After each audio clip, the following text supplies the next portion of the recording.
Hi everybody, hope you're doing well today, this Sunday or Saturday if you're at the Saturday service.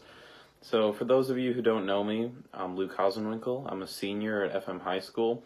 I've been going to Good Shepherd Lutheran Church with my family since around 2014. And so for this little video, I was tasked to talk about generosity and how I've either experienced it or have been taught it by somebody through church or even outside of church. But I decided to really talk about how I've experienced it through church. And so one of the things that we're really taught in Sunday school and school is to be generous, be kind, be grateful, and everything. And of those, I think that generosity is really overlooked a lot more than the other two. So I wanted to really talk about my experience from the mission trip in 2016 to Washington, D.C.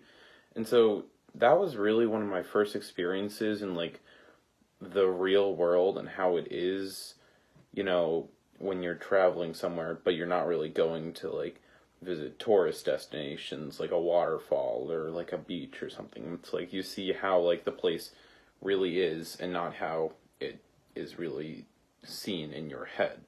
So in DC, we learned a lot of stuff about poverty and how 1 in 5 people live below the poverty line, and a lot of them need generosity from people like us who may just be doing better off than them.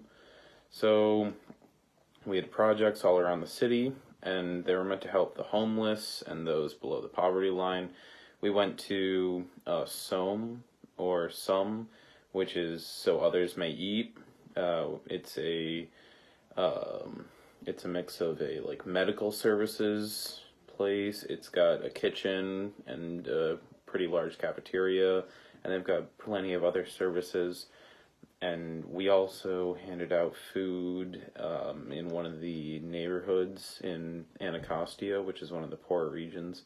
And so while we were there, you could really see that many of the people who were receiving from our generosity were really grateful. And I feel like the gratefulness and the generosity really go hand in hand together to form one that is really a one-to-one system of somebody gives generosity and you receive the generosity and then you give that back through gratefulness and gratitude.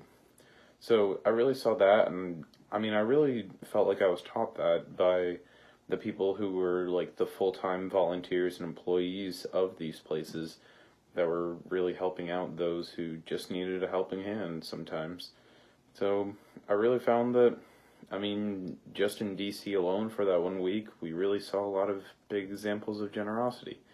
And you don't even have to go that far to really see generosity and what it can do. You can drive to the Samaritan Center and help out, or even the rescue mission, and those are just in downtown Syracuse, and you can really see what generosity will do to help some of those people, just saying a little hi and having a little conversation with them, not even necessarily helping them with everything. You just give them a little bit, maybe they'll give something back in gratitude. So yeah.